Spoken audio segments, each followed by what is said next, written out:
Good evening. Bwana asifiwe. Thank you very much, People's Deputy President, our bigger sister and our friend, Honorable Mother Karua, and the committee that has prepared this place, Baby Top, and our son, Samido. I believe that tonight is going to be a good night, and because we don't want to take very long, he has already spoken, and our sister is about to speak for the purposes of saving time. I just want to greet my boys who are here as mama boys. How are you? Are these women treating you right? No. If they are, don't worry. We are going to have a talk. And I'm sure they are going to treat you right. And you know, mothers are very important. When you see women, you see the future because they give birth to all of us. And therefore, they ought to be respected and honored. And women, when we give birth, we must respect and honor and make sure that every one of us has equal opportunity. And when you see these men, they are the seed carriers, just take care of them. It is a mother speaking. God bless you.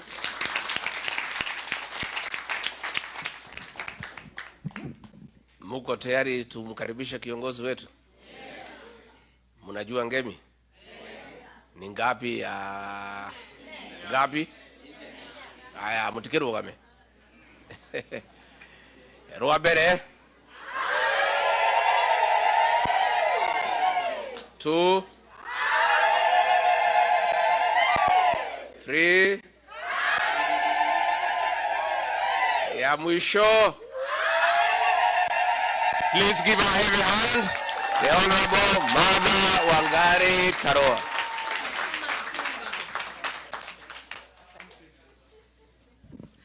Hamjambo nyote. Tuketi tafadhali. Ndugu yangu, the second Deputy President of the Republic of Kenya, His Excellency Rigathi Gachagua, Pastor Dorcas, and all protocols that have been established before I came to the podium.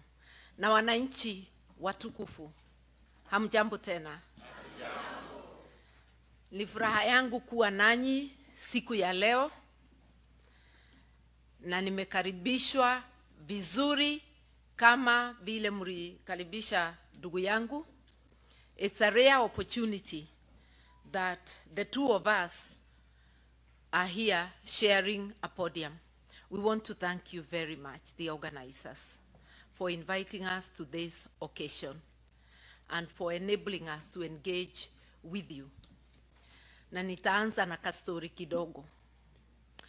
I was called to politics by times like this. During the Moi era, I had just ended my contract, my second contract as a magistrate, and I decided to go to private practice in '87. And the KANU regime was trying to encroach on the law society. As a young lawyer, together with other young lawyers, we started a movement of resisting being taken over by KANU. Ilikuwa imemeza maendeleo ya wanawake. The name had changed to KANU, maendeleo ya wanawake. Kotu had been swallowed, and Mutukufu expressed publicly that the next institution you'll be taking is the Law Society, because it was vocal. So as young lawyers, when our chairman of the day agreed to a government appointment, we felt that he was now leaning too close to the regime. I became active, organizing and leading to push back. And then I realized that you cannot practice your profession or your business in a vacuum. It is within the social, political, and economic context. And I therefore linked the environment I worked in to the politics of the day.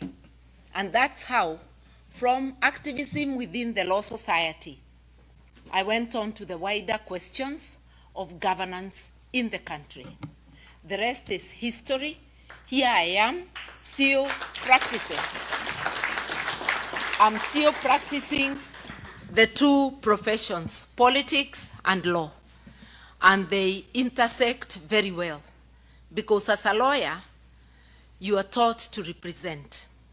As a litigation lawyer, which I was largely, you articulate the issues of your people. In politics, it's the same thing. So, I don't know, it's not 30 years, it's almost 40 years. Here I am, still at it. And instead of the more dark days, we've now gone 360 degrees back to where we came from. And this is not dark days. This is total eclipse. Total eclipse. I don't remember anywhere during the Moi era other than the Wagala massacre, which was over a period of time, not a single day, where 60 or more people are killed in a single day, and it goes on and it's countrywide. I've said other than the Wagala massacre, even when there was Sabasaba and such things, we never had large mass deaths that are repeated, a system that is unrepentant, almost rejoicing, and adding insult to injury. Shoot to kill. And the Mtukufu of the day echoes the words. Then when he finds the UN is complaining, is asking for accountability, he says shoot in the leg, as though you don't die when you're shot in the leg. Rex Masai was shot in the leg, and he died. So many have died. A gunshot on any part of the body can actually finish you, depending on where. So asking that people be shot, unarmed people, it's a criminal offense. And this is a guy whose case at The Hague never finished because the witnesses walimalizwa. Moja kwa moja, compromised, finished, all disappeared. And some were compromised and went away. So we are saying we are living in very bad times. Moi era, we didn't have the 2010 constitution. Now we have a constitution which is so explicit and which has all but been suspended. I am happy to be talking to you because in diaspora, you actually think about Kenya. Sometimes I think that you worry more than some of the people living in the country.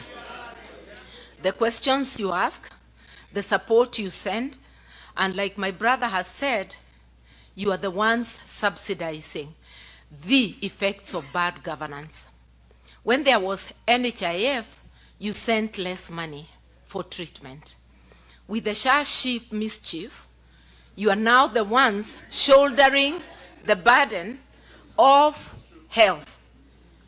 With the defunding of education, you are the ones shouldering the burden. With the irregular remittances of support money for the aged over 70, and with those who have not yet to be registered and are not being registered, you're the ones supporting your families.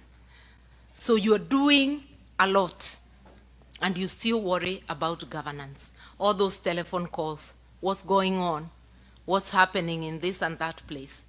So I'm talking to people who worry about Kenya, and we are asking you, word of mouth. You have more votes than in your pocket. A few of you are registered to vote. Others have not been registered because those who register are not bringing it to where you are. Sometimes you have to travel long distances. We have not, as a country, fulfilled our promise to the diaspora, a promise that is in the Constitution of Kenya, because we ought by now to have progressively made it possible for everybody in diaspora to register at a point near them. Even if not in every state, there should be a point in every cluster where you people can register, and it is possible for the officers doing the registration to move around to those places.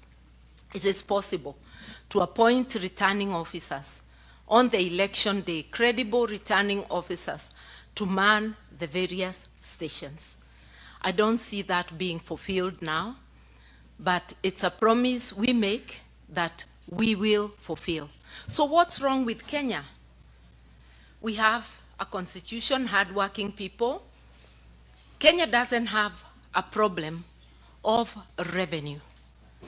It's a problem of misapplication of that revenue, an expenditure problem, physical indiscipline, going to pamper a small ruling elite when essential services are not being attended to. We have never failed to renew motor vehicles and get the latest guzzlers for the ruling elite. We are renovating State House with more money than a brand new better State House can be built on. We are renovating the DP's office. We are doing things that are crazy.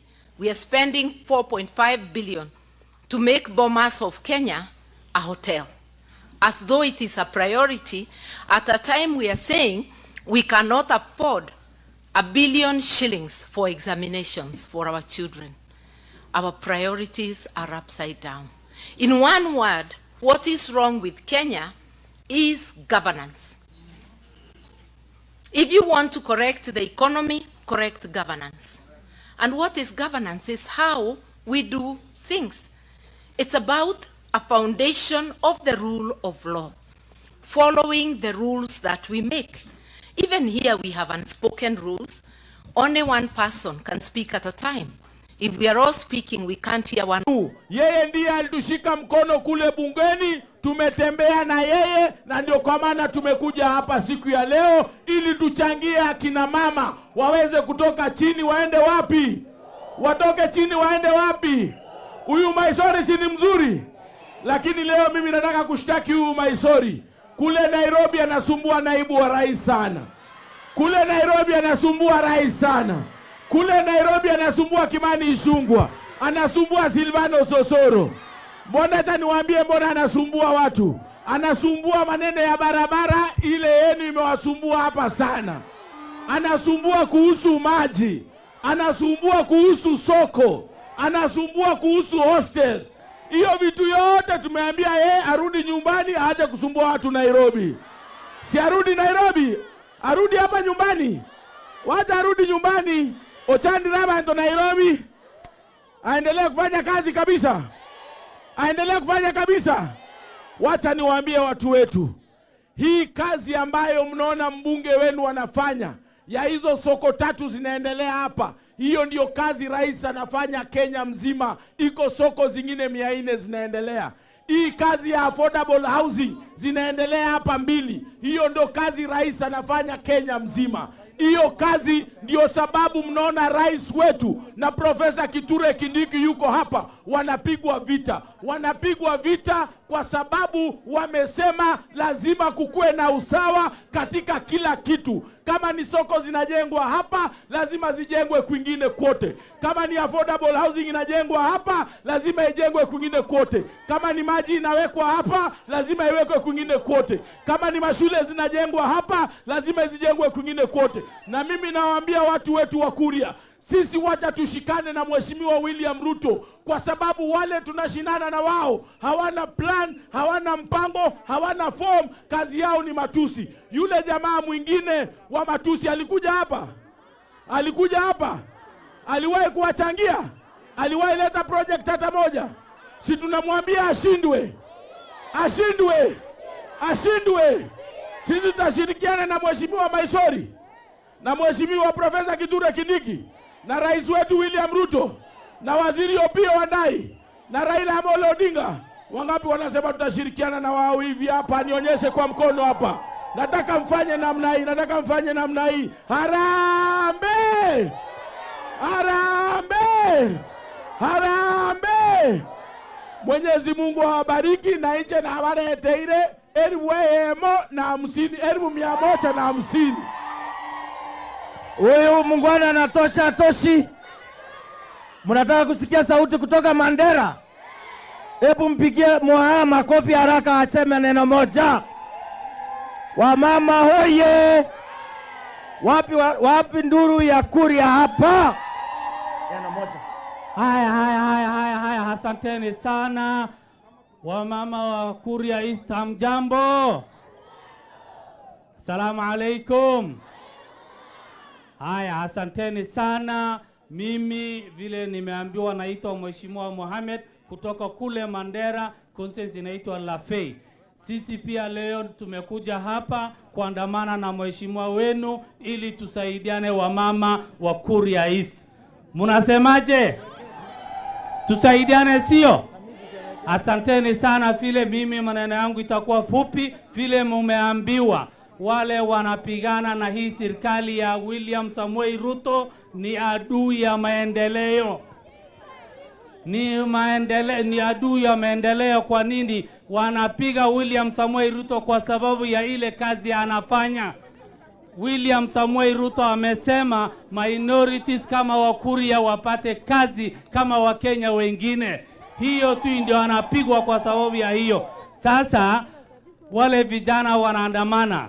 Hakuna kazi amesaidia vijana kuliko hii serikali ya William Ruto. Mumeona ile program ya internship inasaidia vijana. Mumeona ile ya labor export ya kuenda kule Ulaya kufanya kazi, ni hii serikali imewezesha. Mumeona ile kazi inaendelea. Hapa tumeambiwa kuna markets inaendelea, housing program. Saa hii ndio hii abolition block, His Excellency amefanya ground breaking. Hiyo ndio ile maendeleo tunataka kusikia sisi. Mnakubaliana na sisi hiyo?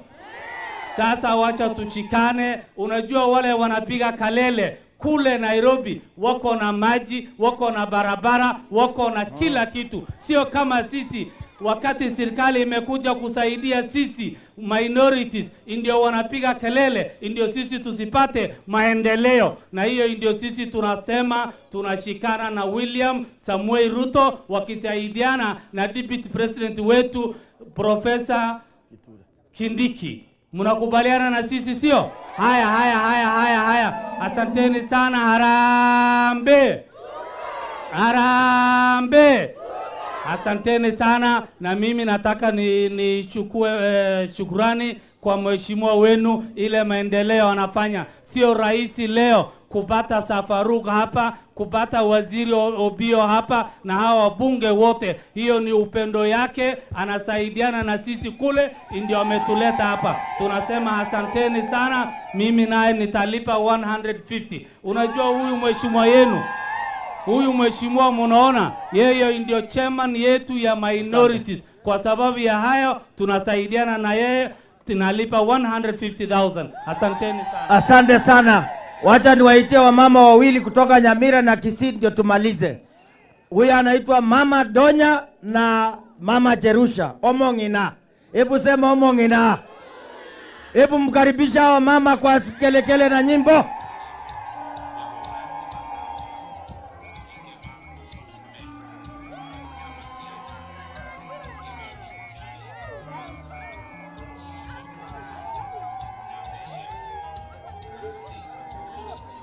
Hey, akina mama hoye! Akina mama hoye! Vepe! Haya. Mbuyamole! Chiswitati! Mbuyamole! Ebitamutamu! Mbuyamole! Wapi makofia? Kitayama! Mimi naitwa Donya, Mama County, Korwagusi. Wapi salamu ya Fatuma Full Network? Nimeambiwa pia Mama County wa hapa anaitwa nani? Fatuma Full Network. Sawa. Na mjumbe wenyu mrefu, handsome, tabu atejeni. Imbu yako rarekana. Mbu yare ege tamutamu mwamu anchete aye kitayama no muya Kitayama nomu ya. Ruto nomu ya. Kei, Ruto nomu ya. Ingora Kisii kobichia Ruto. Unajua Faruk, Kitayama akikuja nyumbani hajaiongea Kiswahili. Anaongea Kikisii. Leo nimejua sababu gani. Munaelewa Kikisii. Akere chinkobi. Ya mwisho. Watu wetu, sisi hatuna maji, hatuna stima, bado tunahitaji maendeleo. Wale watu wengine wako na maendeleo. Musikubali siasa, muache maendeleo. Tuchukue maendeleo, tuweke siasa kando. Na mimi nawaachia salamu ya Deputy President wetu anaitwa nani? Nawacha mchango wangu wa 1,100. Asanteni. Huyu anaitwa Omongi na Cherusha, aseme neno moja tu. Tumpigie makofi Cherusha. Piyamore kabisa. Intuna bantu tuanzaine bamanyinga yamo. Nigo tuatire asengenjo yomo chumbo ino tuanjete na chagusi agatokorero mochango muya. Nigo na intugo tanto kore tubuya. Na Fatuma full network na chagusi agatokorero mochango muya. Nigo tumekuja hapa leo kushikana na mchumba yenu kwa sababu tunapenda wamama na pia tunapenda nchi yetu. Sisi mahali popote tuko kama wamama. Kazi yetu ni kuhubiri amani. Na